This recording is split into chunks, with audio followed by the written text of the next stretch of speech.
Hi, my name's Joey.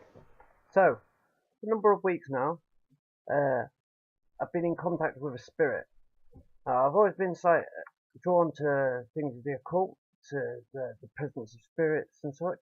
When I was in college, my tutor was actually known as Britain's #1 exorcist for quite a while. His name's Ralph Keaton, if you want to look him up. That's Ralph Keaton. He owns exorcisms.co.uk. Anyway, I've quizzed him and all the rest of it, and he said that I have a very strong spirit guide presence. Like, apparently we all have spirit guides. They don't look after one particular person. They could look after, say, 12, 13, 8, 12, yeah, any number of people, but they don't look after one. They don't spend all their time with one person either. They go around from person to person. Now, if you to imagine, the ghost wants just a person, so they develop a preference, you know. And I think ghost, spirit, whatever, but yeah, they can develop preferences to the person and then hang about with the person more often.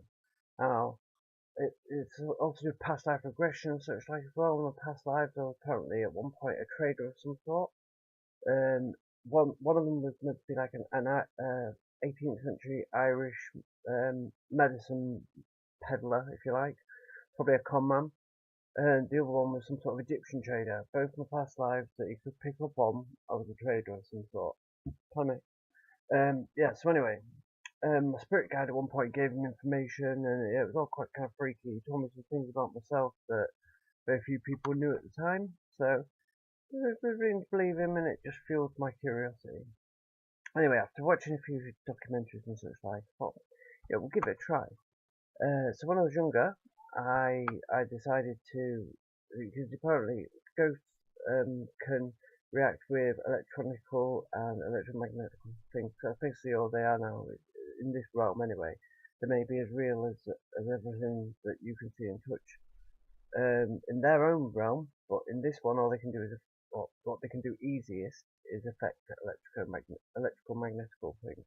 So you can get them to contact you through, you'll probably see if you look up on these things, them using sound equipment where they scan through channels, radio channels, and pick up on the words they want to make sentences.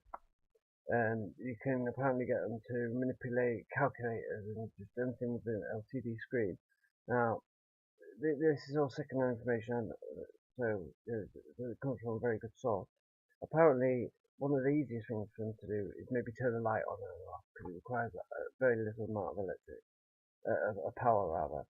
Now, for them to make a massive impact in this realm, unless they're very ancient and well trained in controlling things, they have to group up and use each other's energy. And obviously, because not all people get along, and they were just people, like they can lack the strength to do things. But on a rare occasion, you can get them all grouped together. They've all got a similar agenda. They all want contact.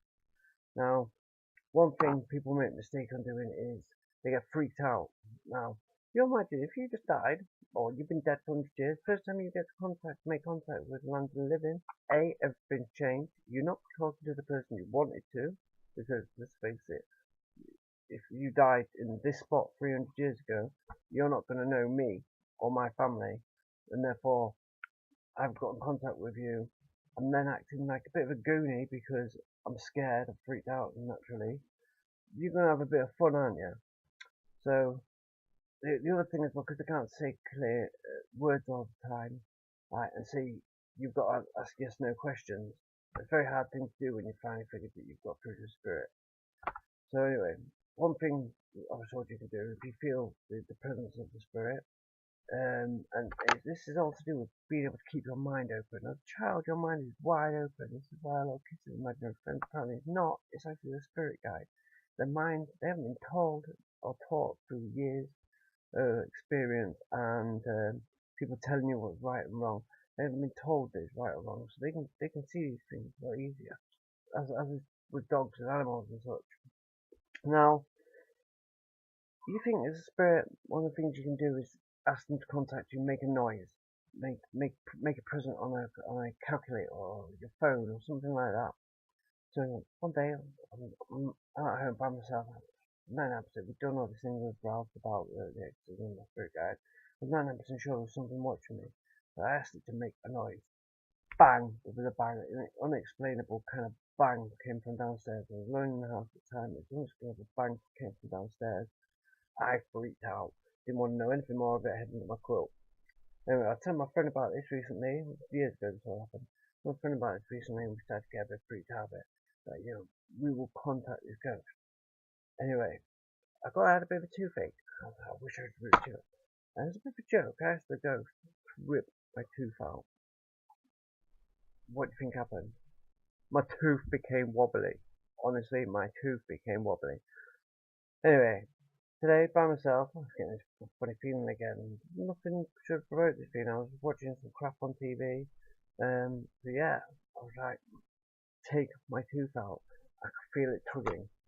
I did it literally maybe 5 minutes, 50 seconds ago now.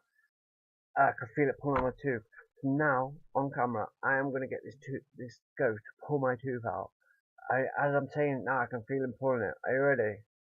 Right. Dear Spirit, whatever your name is, we'll call you Paul.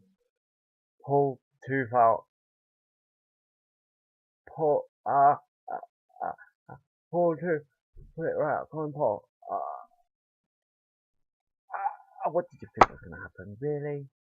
You just wasted 6 minutes of your life. Have a good day.